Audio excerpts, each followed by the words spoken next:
iniciar haciendo memoria, bueno, de uno de mis tíos. Un tío que yo tengo, un hombre ilustrado, siempre inquieto en sus razonamientos, decidió en esta temporada de pensión hacer una investigación profunda de nuestro apellido. Decidió saber de dónde venimos los Tovar.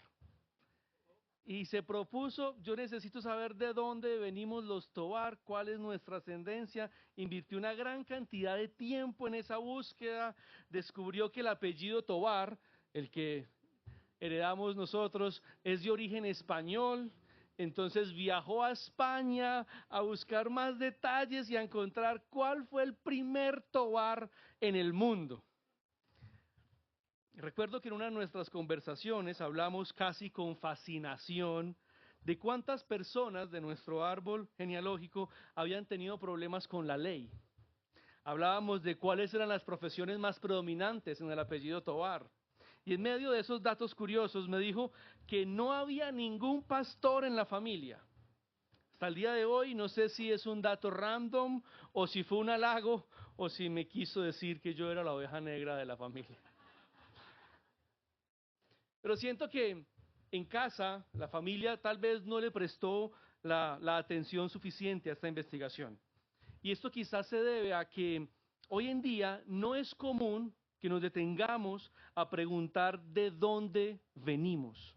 Quizá esto se debe a que hemos perdido esa trazabilidad generacional y ya no nos interesa quiénes están antes que nosotros. Muy posiblemente un alto porcentaje de los que está aquí presentes ni siquiera sabe el nombre de su tatarabuelo. Posiblemente sí, pero la mayoría no tenemos ni idea, ni podríamos reconstruir con claridad más de 2 generaciones hacia atrás de nosotros. No solemos considerar importante de dónde venimos. Y pienso que esto está mal, eso podría estar mal, porque hay una riqueza profunda en la historia que nos antecede. Allí hay patrones a romper, pero también patrones para darle continuidad. Comprender que hacemos parte de una saga que otros comenzaron antes que nosotros, pues nos ayuda a entender que la historia no empieza con nosotros. Pero si hubiésemos nacido en una familia judía, nuestra percepción sería completamente distinta. Si hubiésemos crecido en un contexto hebreo, tendríamos perfectamente clara nuestra ascendencia. La conoceríamos de memoria, podríamos recitarla con naturalidad, como recitando una canción infantil. Porque para un judío la genealogía no es un dato secundario, es identidad de su familia, es linaje, lo memorizan y lo transmiten de generación a generación. A diferencia de nosotros, que somos muy pobres en esa metanarrativa familiar, el pueblo judío preserva su historia porque entiende que perder la historia es perder su identidad. Para un judío es tan importante lo que haga una persona con su vida como de dónde viene esa persona. El problema con esta forma de valorar la genealogía puede derivar inevitablemente en una cultura de comparación y competencia que tiene la tendencia a evaluar quién tiene la ascendencia más destacada, quién proviene de una línea más pura, quién puede exhibir ante los demás una genealogía sin manchas. Y a partir de allí se empieza a juzgar a las personas, para bien o para mal, según lo honorable o insignificante que haya sido la vida de quienes lo antecedieron. El linaje se puede convertir en esta cultura en una especie de métrica social que eleva a unos y reduce a otros. ¿Qué pasaría si en esta mañana hiciéramos un concurso de genealogías? ¿Quién ganaría? ¿Quién de nosotros podría presentar la ascendencia más impecable, la historia familiar más honorable? Y algo por el estilo ocurrió en la primera Navidad.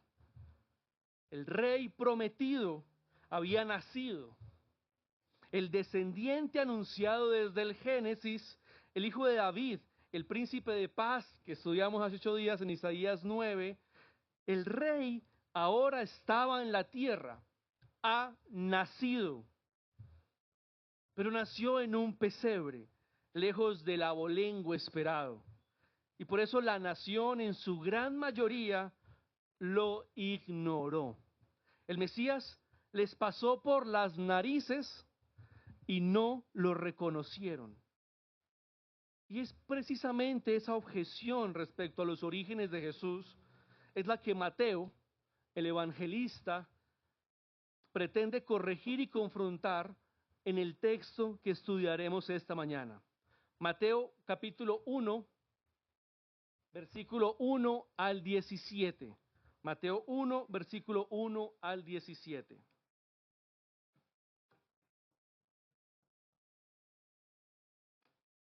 Mateo nos va a mostrar que la Navidad no comienza en un pesebre, sino en una saga que viene de lejos, y que toda esa saga tiene un solo propósito: mostrarnos el origen del rey. Por eso la predicación de esta mañana se titula La saga, el origen del rey. Quiero que ahí, antes de acercarnos al texto, podamos nuevamente inclinar nuestro rostro y en reverencia orar al Señor, pidiendo que sea Él quien nos edifique a través de esta palabra. Señor, siempre estaremos agradecidos por el regalo que nos das de tu palabra, por la gloriosa posibilidad que tenemos de acercarnos a ella y encontrar, Señor, en sus páginas el tesoro más precioso que tú le has dado a la humanidad, Cristo Jesús.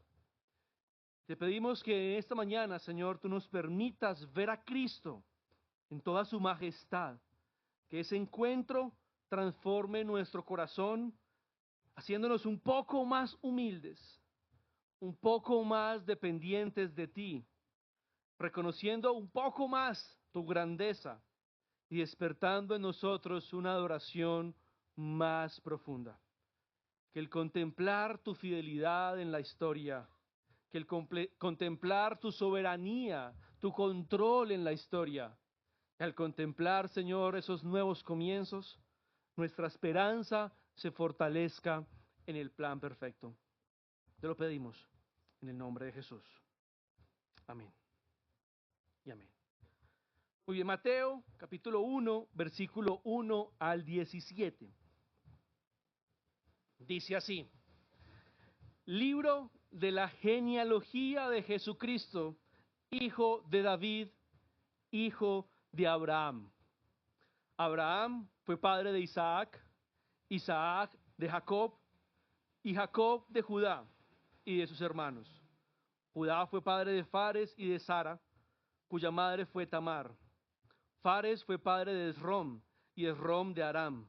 Aram fue padre de Aminadab, Aminadab de Naasón, y Naasón de Salmón.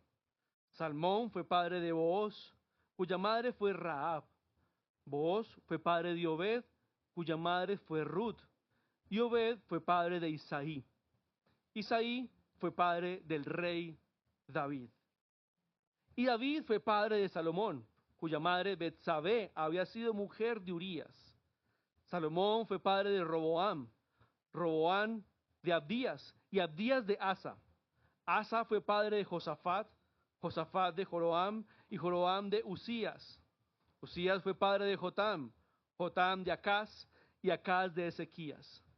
Ezequías fue padre de Manasés, Manasés de Amón, y Amón de Josías. Josías fue padre de Jeconías y de sus hermanos durante la deportación a Babilonia. Después de la deportación a Babilonia, Jeconías fue padre de Salatiel, y Salatiel de Zorobabel. Zorobabel fue padre de Abiud, y Abiud de Eliakim, y Eliakim de Azor.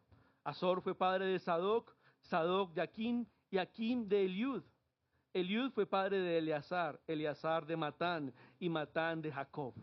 Jacob fue padre de José, el marido de María, de la cual nació Jesús, llamado el Cristo. De manera que todas las generaciones, desde Abraham hasta David, son 14 generaciones, y desde David hasta la deportación a Babilonia, 14 generaciones, y desde la deportación a Babilonia hasta Cristo, 14 generaciones. Sé que nuestra tendencia a leer este tipo de textos, a leer estas genealogías que encontramos en la Biblia, es leer muy rápido. Es saltarnos buscando dónde termina el listado de nombres, pues tenemos la idea inconsciente de que este listado de nombres pues no significa nada para nosotros hoy, de que ahí no vamos a encontrar absolutamente nada nosotros. Pero Mateo, al escribir esto y decidir iniciar su evangelio de esta manera, seguramente no pensaba así. Muy posiblemente Mateo, como cualquier otro escritor, invirtió mucho tiempo pensando cómo iniciar su libro. ¿Cuáles serían sus primeras palabras? Y un punto inicial que debemos recordar aquí es que, según los estudiosos, Mateo escribe su evangelio dirigido a los judíos convertidos al cristianismo. Y en segunda instancia a judíos que posiblemente se resistían a reconocer a Jesús como Mesías. Mateo está pensando en los judíos a la hora de escribir su evangelio. Y Mateo empieza con una genealogía. En el mundo moderno parece extraño. De hecho, veo los rostros de algunos de ustedes. ¿Qué es lo que leyó ahí? ¿Qué nos va a decir de ahí? Pero para un judío, en el siglo I, era la forma más poderosa de hacer una declaración mesiánica. Para una audiencia judía, la pregunta más importante es: ¿de dónde viene Jesús? ¿De dónde viene Jesús? La genealogía no es una información suplementaria, es la verificación de identidad. Si Jesús no tiene la ascendencia correcta, todo lo demás que el Evangelio dirá de él no importa para ningún judío. Por eso Mateo debe empezar aquí, no puede empezar en otro lugar. Sin genealogía, Jesús no puede ser reconocido como Mesías por ningún judío. Mateo entra sin rodeos, no inicia con ángeles, ni con pastores, ni con María, ni con José. Comienza declarando una verdad teológica contundente. De entrada, en su primer versículo dice: libro de la genealogía de Jesucristo, hijo de David, hijo de Abraham. Y esto ya era una declaración demasiado gruesa y controversial para cualquier judío que la leyera. Con esta frase Mateo está diciendo: aquí comienza la saga, no de un pueblo, sino la saga del rey prometido, el rey que estudiamos en Isaías 9 hace 8 días. Esto es lo que debía entender y aceptar cualquier judío. Esto es todo lo que una persona, de hecho, hoy debe entender y aceptar. Jesús es Cristo, hijo de David, hijo de Abraham. Y lo cierto es que en este tiempo muchas personas se enternecen con los detalles de la Navidad. Para muchos este es el único momento del año donde Jesús aparece en sus casas, así sea en una figura de porcelana en forma de bebé. Se celebra, se canta, se come, se baila, se ora, todo alrededor del bebé de la Navidad. Pero en la mayoría de los casos no hay entendimiento de quién es realmente aquel alrededor de quien se celebra. Sin reverencia, sin conciencia de su majestad, sin reconocer que vino no como un simple niño tierno, sino como el Rey eterno que entró a nuestra historia. Y eso, hablando de las familias que todavía conservan la tradición del Jesús de la Navidad, porque hoy en día la Navidad se mueve alrededor del espíritu navideño, del Grinch o de Santa Claus. A veces ni Jesús aparece en algunos contextos navideños. Mateo inicia su evangelio diciendo: todo lo que Israel ha esperado, todo lo que Dios ha prometido, todo converge en este nombre, Jesucristo.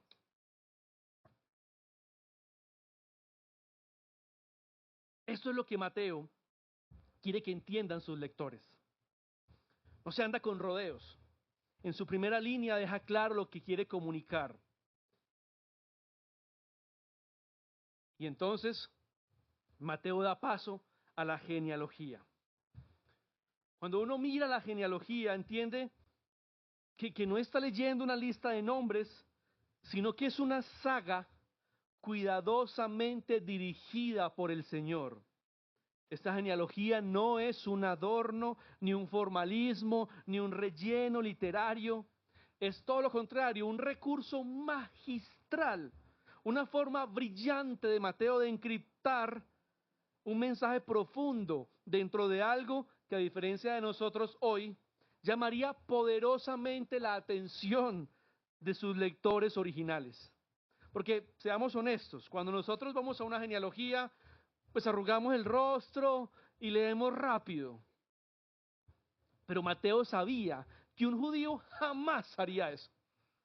Un judío, al ver una genealogía, abriría sus ojos, detendría todo lo que está haciendo en ese momento y comenzaría a leer muy despacio, con una atención minuciosa y con gran sensibilidad histórica.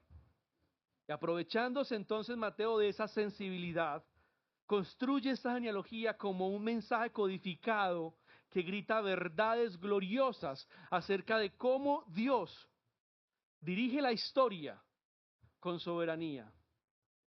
Despliega su gracia en historias dañadas y da un nuevo comienzo en Cristo Jesús. Particularmente estos tres elementos están ahí en esa genealogía. Mateo, de manera intencional, a través de nombres, ritmos, patrones, rupturas, nos comunica elementos hermosísimos del carácter de Dios y de su plan de salvación. Es como si nos dijera, lean con atención, porque aquí, en esta genealogía, Dios ha dejado huellas de gracia, señales de su soberanía y una evidencia de que Cristo no apareció de la nada. Él es el clímax de una historia cuidadosamente dirigida por Dios. Y es aquí donde debemos recordar la primera profecía mesiánica que Dios le hace a Eva en Génesis. Se anuncia que vendría un descendiente que aplastaría la cabeza de la serpiente. Tiempo después, ese anuncio inicial, Dios revela que esa simiente vendría de la descendencia de Abraham, a través del cual serían benditas todas las naciones de la tierra. Más adelante se nos dice que ese Salvador surgiría de la tribu de Judá y se va acortando la línea del Salvador. Y en época de los reyes, el camino se estrecha aún más cuando Dios declara que el Mesías prometido sería descendiente de David, heredero legítimo de su trono. Todos esos anuncios proféticos van trazando poco a poco la genealogía específica que el Salvador debería cumplir. No cualquier linaje servía, no cualquier familia podría reclamar el Mesías. Lo que hace Mateo es mostrarnos ese camino, pero no lo presenta embellecido, no lo presenta idealizado. Mateo nos permite ver ese camino, aunque sí divinamente trazado, cómo estaba manchado por personas imperfectas y por eventos profundamente lamentables. La genealogía que conduce al Mesías no es una línea limpia, es una historia atravesada por pecado, fracaso y oscuridad. La genealogía, la ascendencia de Jesús, se llena de personas cuestionables, generaciones marcadas por la idolatría, injusticia, corrupción espiritual, reyes perversos que llevaron al pueblo lejos de Dios en lugar de acercarlos. Y todo esto desemboca en uno de los momentos más oscuros de la historia de Israel, el exilio, que bien es mencionado allí en la genealogía de manera intencional. El exilio en Babilonia. Jerusalén está en ruinas. El pueblo está cautivo. Y muchos llegan a pensar que la promesa mesiánica ha fracasado definitivamente. Alguien podría haber pensado en ese momento que la Navidad nunca llegaría. Ese es el camino que muestra Mateo, un camino lleno de pecado, de fracaso, de oscuridad. Toda saga tiene capítulos oscuros y esta pues no es la excepción. Pero incluso en los capítulos más oscuros de esta saga, Dios continúa escribiendo el origen del rey. Y aquí está el mensaje que Mateo quiere que veamos con claridad. A pesar de todo esto, Dios nunca abandonó su plan. A través de esta genealogía, Mateo nos muestra cómo el Señor siguió firme a su propósito a lo largo de la historia y cómo incluso en esas temporadas oscuras fueron utilizadas por Dios para seguir avanzando en el camino que conduce a Cristo. Nada de esto logró detener su propósito redentor. Lo que el pueblo hizo una y otra vez fue manchar el camino que conducía al Mesías. Lo mancharon y lo mancharon y lo mancharon. Y aún así la maldad humana no logró frustrar el plan divino. El Mesías nació. El Mesías no fue detenido. Cristo no fue retenido. Jesús nació.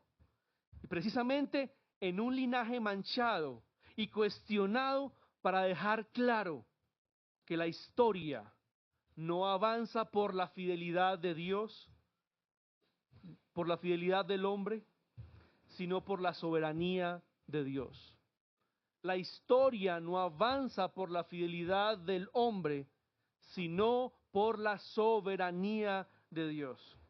Esta genealogía nos recuerda que Dios tiene el control, que Él gobierna incluso en medio del desierto que Israel atravesó, en medio del libertinaje que ellos vivieron, en medio de las masacres que los salpicaron, y que si hay momentos en los que tú estás leyendo el Antiguo Testamento y de verdad estás viendo unas escenas muy oscuras donde tú sí puedes llegar a pensar, esto sí se le salió de las manos al Señor. Hay momentos del Antiguo Testamento donde tú dices en su lectura, uy, esto se le está saliendo de control. ¿Cómo fuera si estuvieras viviéndolo en carne propia? Pero no. Esta genealogía nos recuerda que no fue así. Que nunca el plan se salió de control. Desde Génesis, la Navidad ya estaba planeada. Desde la primera promesa del nacimiento del Mesías ya estaba asegurado y no habría nada que el hombre pueda hacer para detener el plan del Mesías. En ningún momento el plan de Dios estuvo en riesgo. Dios no está improvisando, no estaba improvisando y no lo está haciendo hoy. Toda esta historia ha sido perfectamente orquestada por Dios, el que gobierna todas las cosas y que sabe exactamente qué es lo que hace y cómo lo hace. Por lo tanto, en primera instancia podríamos recordar que los momentos de caos, de fracaso o de confusión de nuestra vida no son una evidencia de la ausencia de Dios, sino muchas veces el escenario donde Él está obrando de formas que todavía usted y yo no podríamos entender. Porque si somos honestos, cuando la vida se rompe, cuando las decisiones nos pasan una factura más alta de la que estábamos dispuestos a pagar, cuando las oraciones parecen no tener respuesta, lo primero que pensamos no es en Dios sigue reinando, Dios tiene el control. No, lo que pensamos en primera instancia es, ¿dónde está el Señor? ¿Por qué permite que yo viva esta situación? ¿En qué momento todo esto se desordenó? ¿En qué momento mi vida se le salió de las manos al Señor? Pero esta genealogía nos enseña que el silencio de Dios no es abandono y que la confusión humana no equivale al descontrol divino. Parece que tu vida está descontrolada, pero Él tiene el control. En algún momento la historia pareció descontrolada, pero la Navidad nos recuerda que Él siempre tuvo el control. Que tú no entiendas lo que Dios está haciendo no significa que Él haya dejado de gobernar en tu historia. Israel creyó que el exilio había enterrado la promesa. Creyeron posiblemente que habían llegado a su punto final. Creyeron que Dios los había soltado de la mano. Y sin embargo, mientras ellos lloraban junto a los ríos de Babilonia, Dios estaba preparando el escenario para cumplir exactamente lo que había prometido. Y lo mismo ocurre con nosotros. Muchas veces lo que tú estás viendo hoy, esa pérdida, esa espera larga y prolongada, esa puerta cerrada, esa temporada de confusión espiritual, no es el final de tu historia. Es el taller donde Dios está obrando algo que todavía tú no puedes comprender. Tú ves que tu vida está en caos y que no avanza. Él sigue trabajando en el cumplimiento de su promesa. Algunas veces en silencio, pero sigue obrando en el cumplimiento de su promesa. Esta genealogía nos invita a confiar cuando no vemos, a descansar cuando no entendemos y a seguir creyendo cuando todo parece desmoronarse. Tal vez hoy no puedes explicar lo que estás viviendo, pero puedes descansar en esto. Tu vida no está fuera del control de Dios. Estás en sus manos. Y eso no elimina tu dolor, pero cambia completamente la manera como lo atravesamos. El recordar que Dios soberanamente está dirigiendo la historia desde el principio hasta el fin, nos permite entender que Él también soberanamente está gobernando nuestras vidas desde el principio hasta el fin. Y hasta aquí Mateo recuerda al pueblo judío su historia oscura, la cual no merece la aparición de ningún Salvador. El judío que haya leído la genealogía inmediatamente tuvo que haberse resistido porque es una genealogía oscura, no es tan honrosa. El judío sabe lo que está leyendo y conoce la historia de cada personaje. Sabe que Mateo le está mostrando esa historia oscura, la cual no merece ningún salvador, pero a pesar de todo, Dios sigue siendo fiel a su plan de salvación. La Navidad es una señal que Dios tiene el control de nuestras vidas. Iglesia, porque Cristo no debió nacer. Si fuera por nuestras obras o por las obras del pueblo de Israel, Salvador no debió nacer, no merecía pisar esta tierra. Pero el Señor es quien tiene el control. Y Él soberanamente sigue gobernando su historia y su plan. Y Cristo nació. Al interior de la genealogía hay unos elementos que todavía son más controversiales para los lectores. Encontramos 5 mujeres. Y usted diría, pero ¿qué controversial tiene eso? Porque hoy se exigiría que tuviéramos la misma cantidad de mujeres que la misma cantidad de hombres, ¿cierto? Una genealogía cremallera que llaman ahora en política. Pero para el pueblo judío no era así. La presencia de estas mujeres en esta genealogía era un escándalo, porque en ninguna genealogía tradicional judía se incluiría el nombre de una mujer. Si una persona seria fuera a presentar la ascendencia de alguien importante, no incluiría mujeres en esa genealogía. Y no es que Mateo no fuese serio, ni que Jesús no fuese un hombre importante, sino que lo hace de manera intencional, con un mensaje claro y preciso. Incluye a Tamar, a Rahab, a Ruth, a la mujer de Urías, Betsabé, y a María. ¿Y quiénes son estas mujeres? Tamar era una viuda a quien su suegro Judá trató injustamente, y además de su condición de viuda la abandonó y la dejó desprotegida.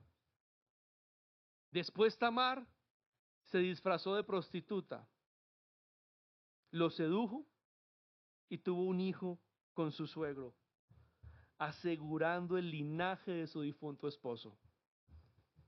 De ese hijo que nació en esa situación, de ese hijo viene Jesús. Rahab, por su parte, pues no llegó tan lejos, no se disfrazó de prostituta. Ella era una prostituta profesional. Y además de todo, no era judía, era cananea, y esto es un golpe bajo para cualquier judío en este momento que asumía una actitud de desprecio frente a cualquier etnia que no fuera judía, quien no fuera judío de pura sangre. Pero el doble sentido aquí es que no solo Mateo está diciendo que de esa prostituta viene Jesús, sino que está recordándole al pueblo judío que de esa prostituta viene el rey David, que tanto Israel venera, y que de esa prostituta vienen muchos de los lectores de la carta. Posteriormente se menciona a Ruth, la tercera mujer de la genealogía, también extranjera, que por gracia fue incorporada al pueblo de Dios y fue la bisabuela del rey David. Es como decirle a los americanos de pura sangre que la abuela de George Washington es latina. Eso está escribiendo Mateo en esta genealogía. Y posteriormente aparece la mujer de Urías. Ya ahí suena muy particular. David fue padre de Salomón, cuya madre fue la mujer de Urías. ¿No debería ser cuya madre fue su mujer? La mujer de otro hombre.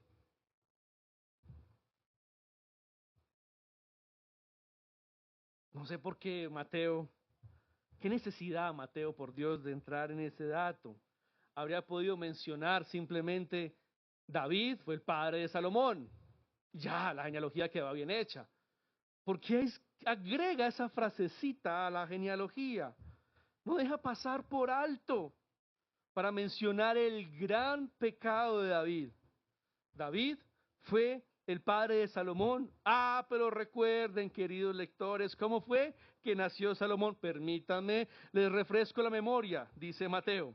Un día David estaba en la azotea de su palacio y vio a una mujer bañándose y la mandó a traer a su habitación. No le importó que era la esposa de uno de sus generales que en ese momento estaba en guerra. Se acostó con ella, la embarazó. Para ocultar el embarazo, mandó a llamar al esposo de la guerra para que se acostara con ella y así legalizar el niño. Hoy en día algunas personas lavan dinero. David quería lavar un bebé. Urías, con mayor estándar moral que su rey, no quiso tener relaciones sexuales con su esposa, pues le parecía un exabrupto hacer eso mientras sus soldados estaban en guerra. Entonces David simplemente manda a matar a Urías. Añade a Betsabé a su harem, la hace su esposa, el niño se muere, pero tienen otro, Salomón. De allí es que viene el Mesías. Y Salomón fue el que construyó el primer templo de Jerusalén, el cual es tan importante para la historia de Israel. Cualquier judío, por básica que sea su educación, sabe lo que Mateo le está diciendo. ¿Qué necesidad, Mateo, de entrar en esos detalles? Y por último, María, quien aparece en el clímax de la genealogía, la cual es el eslabón que conecta la genealogía con Jesús, quien para todos nosotros hoy en día es la mujer más bendita sobre todas las mujeres, pero que para ese lector posiblemente María era una mujer silvestre, sin historia, sin abolengo, sin importancia.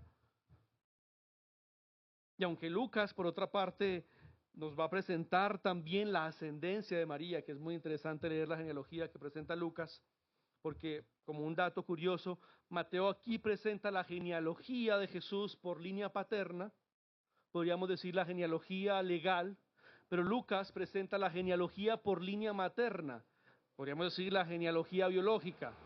Lo bello de la historia cuando lees las dos genealogías es que Jesús cumple por punta y punta con la profecía mesiánica. Hasta en eso vemos la hermosura de la providencia del Señor, de orquestar una relación marital entre un hombre y una mujer que cumplieran a cabalidad el linaje necesario para que naciera el Salvador. ¿Qué está comunicando Mateo con estas mujeres?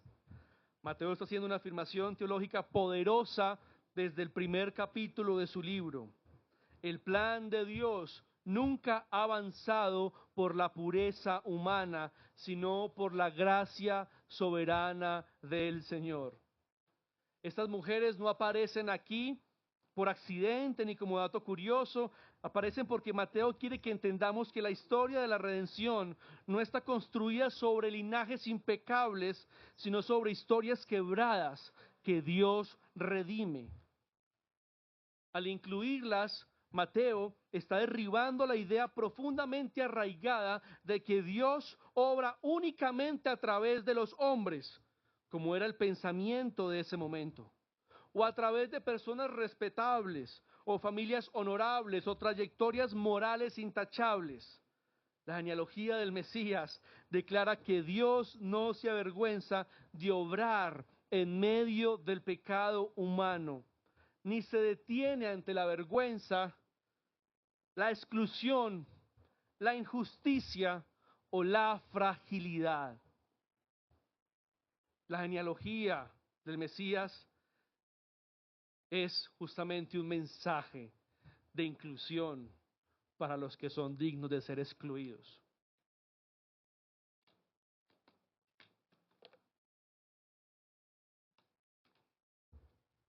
La presencia de estas mujeres dice con claridad que el reino de Dios no se edifica sobre el orgullo étnico, ni sobre la superioridad moral, ni sobre el prestigio social, ni sobre una postura teológica determinada. Desde el inicio, Dios estuvo comunicando que su gracia atraviesa fronteras, rompe jerarquías humanas y redefine quién pertenece. Mateo también estaba enseñando justamente que la fidelidad de Dios no depende de la fidelidad del hombre. Y esto es una muy buena noticia para nosotros. La promesa avanzó, no porque Israel fuera digno, sino porque Dios fue fiel. El Mesías llegó, no porque la historia fuera limpia, sino porque la gracia fue persistente. Y al llegar al clímax con María, una mujer humilde, sin abolengo, sin poder, Mateo deja claro que Dios culmina su plan, no exaltando lo fuerte, sino usando lo débil, no respaldando lo orgulloso, sino honrando lo humilde. En otras palabras, podríamos decir, antes de que Jesús pronuncie una sola enseñanza, su genealogía ya está predicando el Evangelio. Mateo está diciendo, esta es la saga del rey, y no es una saga limpia, sino una saga redimida. Este es entonces el rey de la redención. Un Dios que salva pecadores, un Dios que incluye a los excluidos, un Dios que redime historias rotas y que nadie puede presentarse delante de Él con méritos propios. Y esa verdad no solamente es histórica, sino que también es profundamente pastoral para nosotros hoy. Porque si Dios trajo un Salvador a través de una historia tan imperfecta, entonces tu historia tampoco está fuera del alcance de su gracia. Tu historia no está fuera del alcance de su gracia. Tu nombre cabe ahí.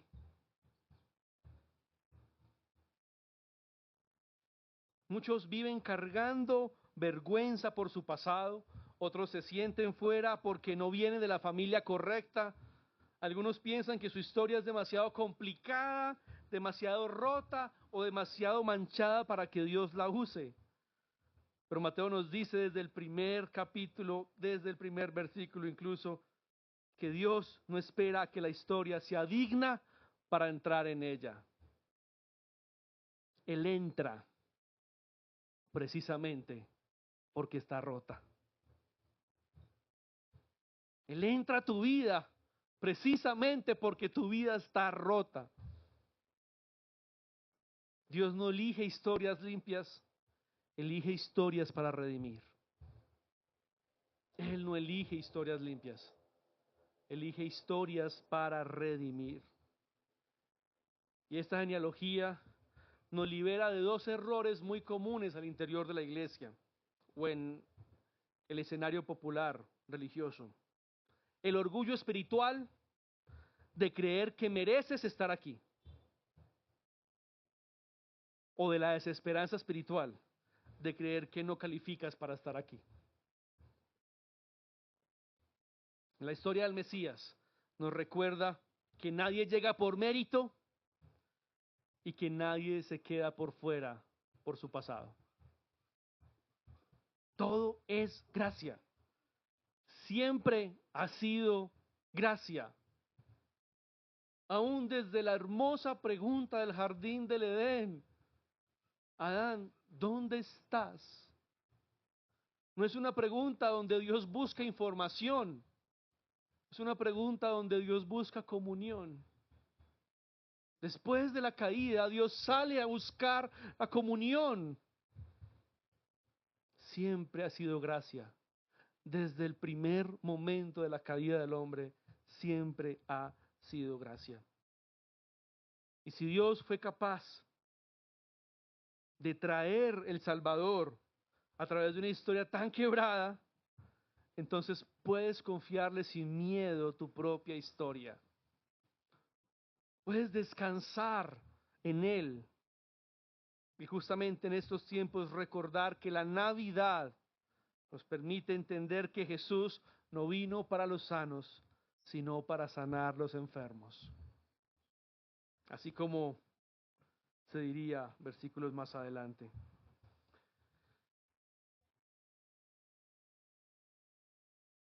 Así como en su ascendencia hubo lugar para personas imperfectas, impuras y profundamente cuestionables, en su descendencia, a través de la adopción, cabemos tú y yo. El Mesías no se avergonzó de una genealogía rota, ni se avergüenza de hoy recibir pecadores redimidos. La gracia justamente que sostuvo su linaje es la misma gracia que sostiene hoy nuestra identidad. Y eso es precisamente lo que celebramos en Navidad. No solo que Dios vino a nosotros, sino que nos hizo parte de su familia. Que ahora somos coherederos con Cristo. Nos incluye en su historia por gracia. En la traducción Nueva Biblia de las Américas, tuvo un pequeño ajuste la genealogía en términos de ritmo y en el uso de algunas palabras para que pudiéramos leerla con un poco más de armonía, porque el texto en su estructura original es muchísimo más monótono de lo que leímos hoy. Pues toda la estructura, de principio a fin, incluye 39 veces la misma expresión repetida una detrás de otra, usando la palabra engendró. Cuando lo leemos en el texto original, podemos leer: Abraham engendró a Isaac, Isaac engendró a Jacob, Jacob engendró a Judá, y así sucesivamente por 39 ocasiones. Lo maravilloso de esta estructura es que al final esta repetición es interrumpida por José, esposo de María, del cual fue engendrado Jesús. Ese detalle que a primera vista puede parecernos técnico o incluso un detalle menor, es en realidad uno de los movimientos literarios más importantes de toda esta genealogía. Mateo ha entrenado al lector durante toda la genealogía con el mismo ritmo. 39 veces el mismo ritmo, la misma fórmula, 39 veces la misma historia, avanzando de la misma manera. Y cuando justo el lector espera la repetición número 40, Mateo rompe el patrón y nos dice: Jesús, José, esposo de María, del cual fue engendrado Jesús. Ese cambio no es una equivocación, no es imprecisión, no es improvisación, no es un agregado porque sí. Mateo está intencionalmente predicando a través de su estructura literaria, y con solo esa frase Mateo está diciendo algo profundamente esperanzador. La historia humana en algún momento no se cuenta de la misma manera. Llega un momento en que la historia de la humanidad cambia de patrón, cambia de ritmo, porque aparece Jesús, el Salvador. Cuando Jesús interrumpe la historia para darle un nuevo comienzo. Mateo nos está diciendo que cuando la historia humana llega a su límite, Dios inaugura un nuevo comienzo, atraviesa un Salvador y le cambia incluso la estructura literaria a la narración de la historia. Eso es la Navidad. No solo es el nacimiento de un niño, es el inicio de una nueva creación. Después de 39 engendró. Dios está diciendo: así no continúa la historia. Así como Dios rompe el patrón de la genealogía, así como Mateo en su estructura literaria rompe el mismo patrón, Dios puede romper los patrones de nuestra historia. Patrones de pecado, patrones de fracaso, patrones familiares que parecen inevitables, patrones que decimos: así ha sido siempre. En Cristo tu historia no tiene que seguir igual. En Cristo tu historia no tiene que seguir igual. Si Cristo se atraviesa en tu historia, algo cambia. O podríamos decir, todo cambia. La salvación no es un retoque del pasado. No es una mejora del viejo hombre. Es nuevo comienzo desde el origen. Por eso la Escritura dice después: si alguno está en Cristo, nueva criatura es. Lo viejo pasó. He aquí, lo nuevo ha llegado. Que es también lo que celebramos esta tarde ya, bueno, todavía es mañana, pero en la tarde, el bautismo.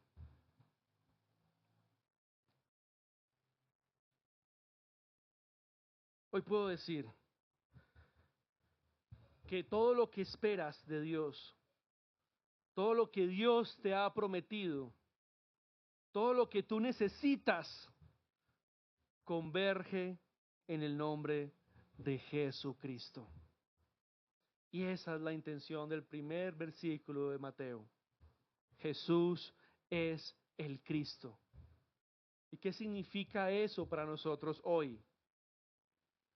Que no hay otro Salvador,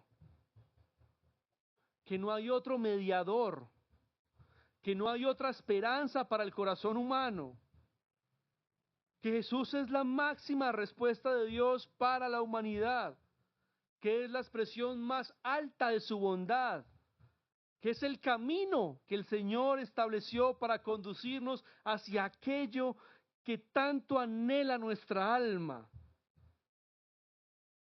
Muchas personas no lo saben, pero todo lo que anhelan en su vida es a Cristo. Todo lo que anhela el alma humana es a Cristo Jesús. Solo que a veces nuestros deseos están torcidos porque son incapaces de reconocerlo como el único salvador de nuestra alma. Y lastimosamente lo mismo que le sucedió a los judíos en ese entonces, sucede a muchas personas hoy en día. Así como Israel no reconoció a Cristo cuando lo tuvo frente a sus ojos, les pasó por las narices y no pudieron verlo, muchos hoy siguen esperando otro Mesías, otro objeto de fe, otra promesa que les cumpla lo que desean. Pero la verdad es esta: no hay nada mayor que Dios pueda darnos por encima de Cristo. Si Cristo no te satisface, si Cristo no te parece suficiente, si Cristo no es lo que anhelas, no hay más. No hay más. Cristo es el regalo supremo. Es la provisión definitiva. Es la plenitud de Dios para todos nosotros. Si no lo ves así, no es que la propuesta de Dios sea insuficiente, es que tu corazón tal vez está endurecido, al igual que muchos del pueblo de Israel. Por eso la invitación esta mañana no es esfuérzate más, sino clama a Dios para que te dé el regalo de ver a Cristo, para que te dé el regalo de entender ese primer versículo del libro de Mateo. Esta es la genealogía, este es el libro de la genealogía de Jesucristo, hijo de David, hijo de Abraham. Clama a Dios para que te dé el regalo de ver a ese Cristo.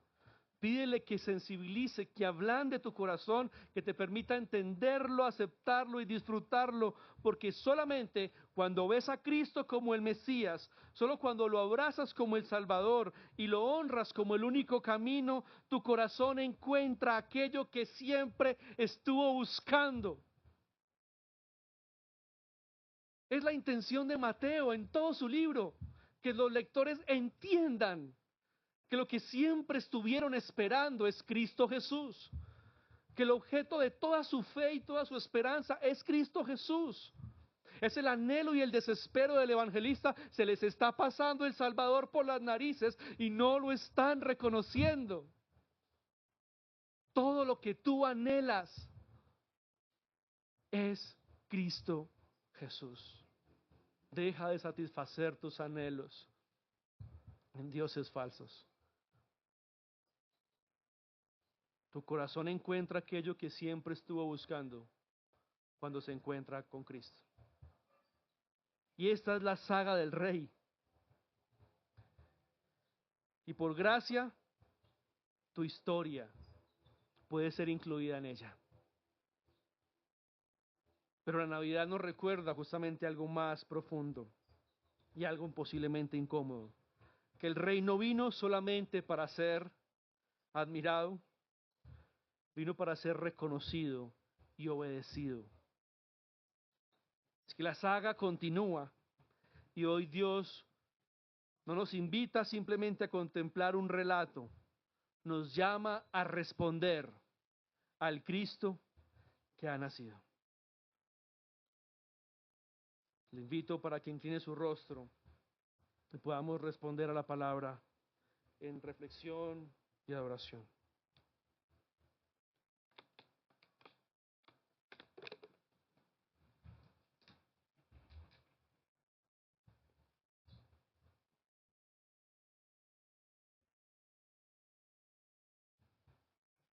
Que ahí en silencio usted pueda meditar en las palabras que fueron expuestas, en que el Señor pueda guiar su reflexión.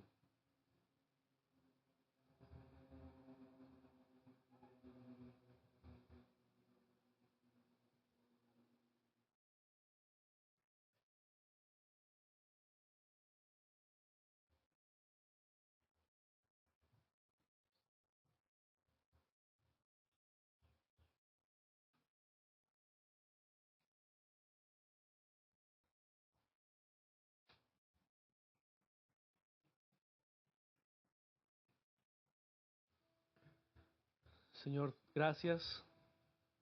En esta mañana te damos por esa gracia con la que nos hablas, Señor, a través de tu palabra. Permítenos, Padre, comprender que tú tienes el control de nuestras vidas. Permítenos descansar en que tú eres un Dios soberano y que tu historia se escribe, Señor, por tu soberanía y por tu gracia, no por nuestras acciones. Permítenos descansar, Señor, en que Cristo es el cumplimiento de todo lo que has prometido, en que Cristo es todo lo que anhelo, en que Cristo es todo lo que deseo, es todo lo que persigo. Permítenos rendirnos frente a esa verdad, Señor. Y en esta mañana reconocer que Jesús es el Cristo, que Jesús es el Mesías, el Redentor, el Salvador.